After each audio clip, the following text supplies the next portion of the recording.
Sa iba pang balitang sports, sa darating na ika-24 ng Hunyo sa Sabak ang Gilas, Pilipinas sa isang friendly game laban sa Taiwan Mustangs bago tumungo sa Olympic qualifying tournament sa Europa.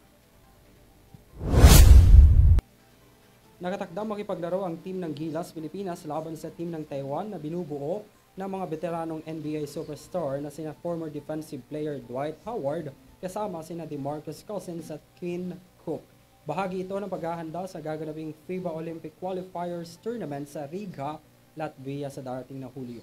Subalit, hindi pa rin sigurado kung makakapaglaro ang mga dating NBA stars laban sa team ng Mustangs.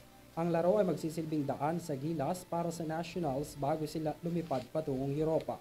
Dalawang kupunan ang makakalaban ng Gilas sa Hulyo, partikular na ang Turkey at Poland. Ang bubuo sa kupunan ng Gilas, Pilipinas para sa qualifying tournament ay sina Justin Brownlee kasama ang Ginebra Stars na sina Scottie Thompson, Japet Aguilar, bagong nakasungkit ng PBA All-Filipino Cup Champion at Finals MVP na si Chris Newsom at ang kanyang mga katunggali sa titulo na sina CJ Perez at Junmar Pajardo. Kabilang rin sa lineup ng kupunan sina Calvin Oftana, Kai Soto, Dwight Ramos, Mason Amos at ang duo na sina Kevin Kimball at Carl Tamayo. Hindi pa tiyak kung makakalaro sa team si AJ Edu na humaharap pa rin sa knee injury at si Jamie Malonzo na nagpapagaling din dahil sa calf injury.